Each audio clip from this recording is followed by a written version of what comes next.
ঝিনাইদহ শৈলকুপায় নির্বাচনী পরবর্তী সহিংসতায় প্রতিপক্ষের বাড়িতে হামলা চালিয়ে ভাঙচুর ও লুটপাট করার অভিযোগ উঠেছে।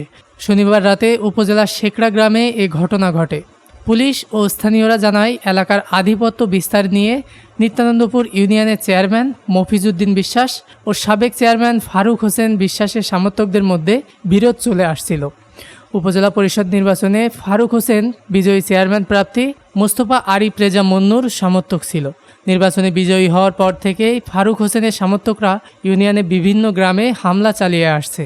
এরই জের ধরে শনিবার রাতে শেখড়া গ্রামের মোল্লাপাড়ায় ফারুকের সমর্থক আমদ ফকির ও গিয়াস বিশ্বাসের লোকজন মফিজের সমর্থক শাহাদাত শেখ, মনিরুল শেখ, আবু কালাম, গফুর মোল্লা, মুজিবর শেখ, আজিবর শেখ সহ 10 জনের বাড়িতে হামলা চালিয়ে ভাঙচুর ও লুটপাট করে।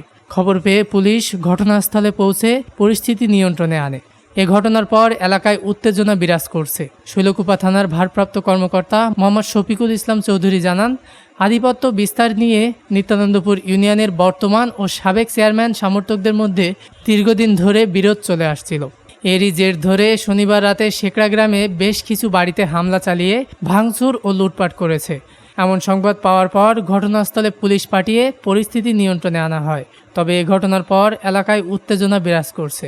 শেখড়া গ্রামে কোনো ধরনের অপ্রীতিকর ঘটনা যাতে না ঘটে সেজন্য এলাকার অতিরিক্ত পুলিশ মোতায়েন করা হয়েছে।